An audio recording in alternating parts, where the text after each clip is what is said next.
In the podcast Pioneers and Warriors, What Sports Owes to Women by Hervé Leroy, this podcast explores the challenges and achievements of women in sport. In my interview with Hervé Leroy, he explained that at the beginning of the 2000s, women's sport was treated very differently in the media. He said, "To my mind, things are better now, in progress, but it is not yet ideal. This shows that even today, female athletes are still not fully represented in the same way as men." Leroy also mentioned a journalist colleague, Sandrine Aristier, who is the only woman in the sports department of La Voix du Nord. He explained, "We continue to see women referred to by their gender and not considered as proper journalists. This shows that even in media, women still have to fight to be recognized for their professional skills." Another interesting part of the podcast is what Leroy calls era of mustache women. He described the 1948 London Olympic Games, saying there was a French woman, Michelle Ostermayer, who won 2 gold medals in discus and shot put and a bronze medal in high jump. And she was also an international pianist.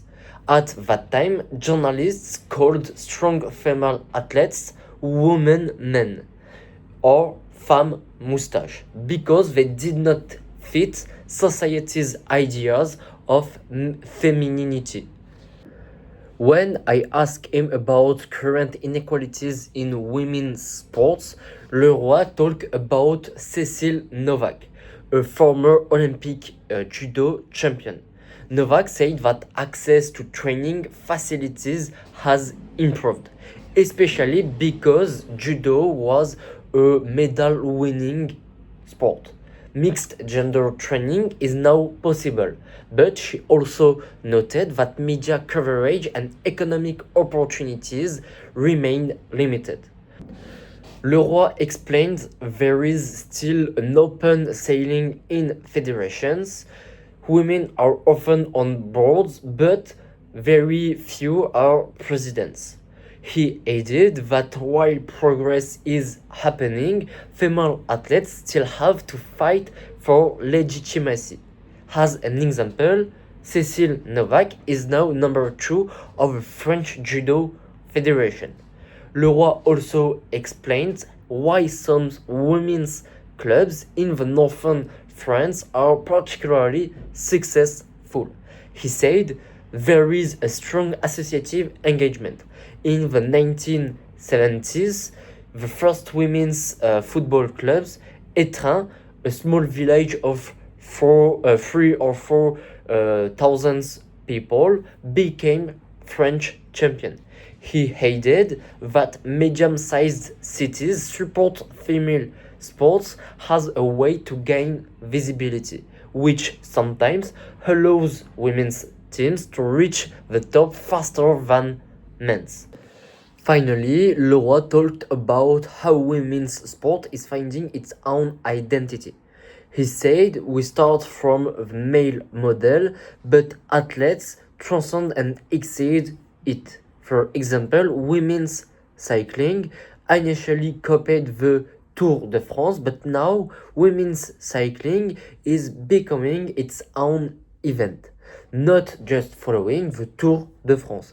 He also notes that coaches enjoy working with female basketball teams more because in women's basketball things are thought out more in terms of strategy, collective intelligence, and game systems, rather than just physical performance.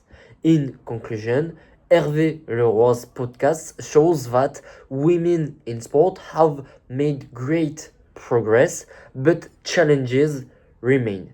From media representation to leadership roles and economic recognition, equality is still a work in progress. However, the stories of pioneers like Micheline Ostermeyer and leaders like Cecile Novak show that women have transformed sport and continue to define its future.